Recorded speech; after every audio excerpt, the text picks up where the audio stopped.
Olá, queridos. Vamos continuando então com a nossa leitura. O livro A Psiquiatria de Deus. Estamos agora meditando então nas bem-aventuranças. Bem-aventurados os que têm fome e sede de justiça, porque eles serão fartos. Um certo homem dirigiu-se a Buda para que este lhe ensinasse o verdadeiro caminho. Diz-nos a história que Buda desceu com ele em direção ao rio. O rapaz pensou que Buda iria submetê-lo a algum rito de purificação ou um tipo de batismo. Eles entraram no rio e de repente o sábio agarrou o moço e afundou sua cabeça na água. Depois de alguns segundos, o jovem, num movimento brusco, soltou das mãos dele e ergueu a cabeça.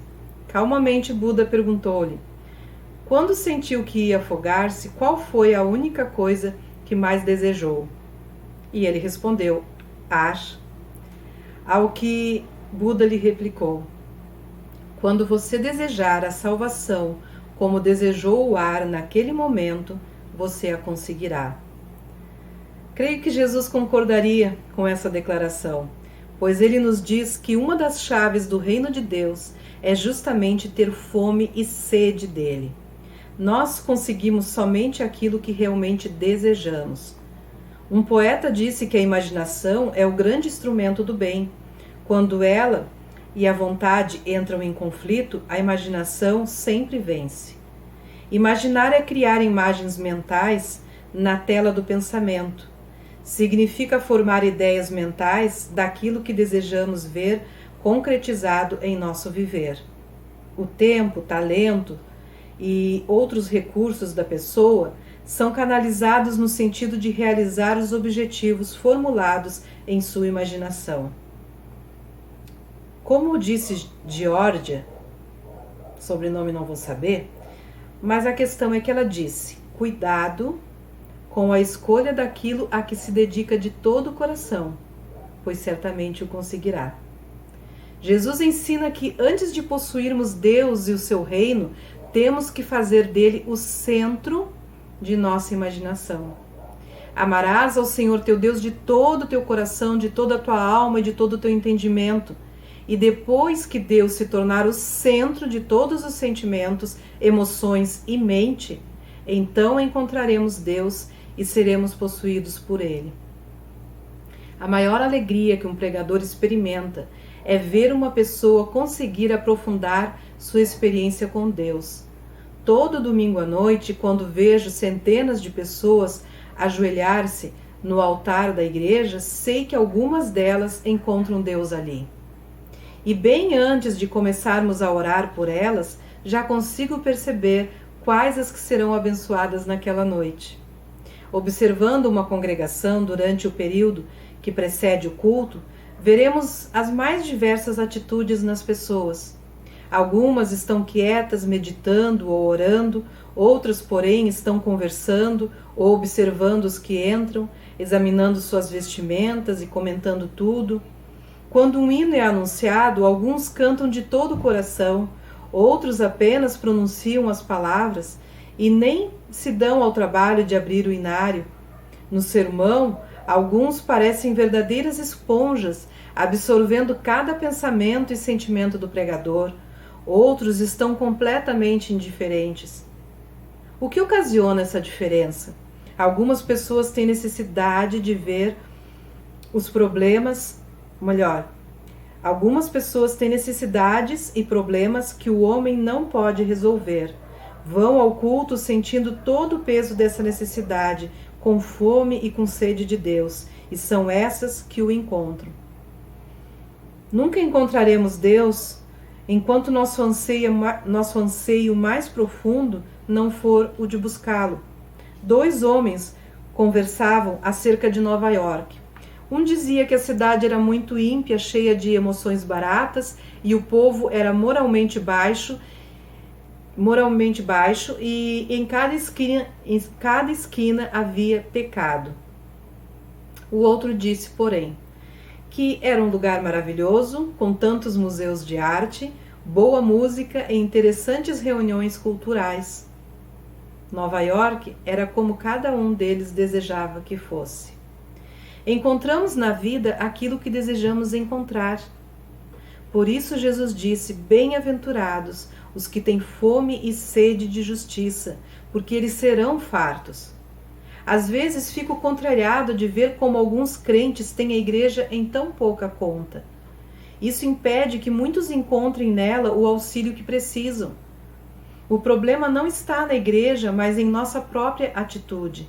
Um certo membro de igreja estava reprovando um vizinho pelo uso de linguagem obscena. O outro então replicou: bom, meu amigo, eu sei que realmente falo muitos palavrões e sei que você ora muito, mas nenhum de nós leva muito a sério o que falamos, não é mesmo?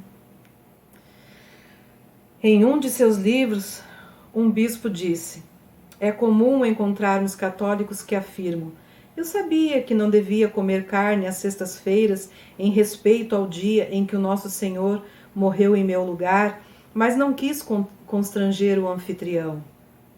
Ou então dizem: eu estava passando o fim de semana com pessoas incrédulas e não quis embaraçá-las, por isso faltei à missa. Essa é a indiferença do mundo. Um temor de se identificar completamente com Deus para o qual fomos criados. O que ele diz dos católicos pode ser aplicado aos protestantes, talvez com mais propriedade ainda. Se realmente desejarmos Deus, faremos coisas que nos levam a experimentar sua presença. Jesus disse que devemos ter fome e sede de Deus. Recentemente vi um quadro sobre um homem que se perdeu nas areias quentes do deserto, sem água. A sede e o cansaço atormentaram-no até quase ao ponto de enlouquecer. Desvairado, ele foi iludido por miragens de oásis. Morreu com as mãos enterradas na areia, cavando desesperadamente. Sede é uma palavra forte, que nos estimula à ação. Jesus disse que quando temos sede de Deus, podemos ser cheios do Espírito Santo, e não somente encontramos Deus para a nossa vida, mas também trazemos o seu reino à terra. Suponhamos que houvesse na terra apenas um crente verdadeiro, e que em um ano ele conseguisse ganhar uma pessoa, então seriam 2. Suponhamos ainda que no ano seguinte cada um deles ganhasse mais um, aí seriam 4. E no outro ano, aqueles 4 ganhassem mais 4, perfazendo um total de 8 crentes. Se eles persistissem naquele mesmo ritmo, cada um ganhando um por ano, quanto tempo seria necessário para que todos os habitantes do mundo fossem salvos? Já se passaram 2000 anos desde que o Senhor esteve na terra. Será que este período não seria tempo suficiente? A verdade é que este tempo daria para ganhar mais de 65 mundos, iguais a este. Se se seguisse o ritmo de ganhar mais um por ano. Se começássemos com um crente e fôssemos dobrando todo ano, no fim de 31 anos, mais ou menos, haveria 2.147.483.648 pessoas que conheceriam a justiça de Deus. No ano seguinte, essas pessoas poderiam ganhar outro mundo do tamanho do nosso. Podemos ter o reino de Deus em nós e no mundo, no momento em que desejarmos. Isso me fez lembrar o nosso desafio, né? O desafio que o nosso pastor lançou esse ano para a nossa igreja, para que nós ganhássemos uma alma neste ano. Cada membro da igreja ganhasse uma alma. Eu sei que muitos agora podem achar que talvez nós não consigamos atingir esse objetivo por toda essa questão de afastamento social que a gente está vivendo, mas eu te desafio a ser criativo e a buscar em Deus estratégias, a usar a tecnologia ao nosso favor e alcançar vidas. É possível quando o nosso coração estiver realmente voltado para as coisas de Deus e Deus for o centro da nossa vida.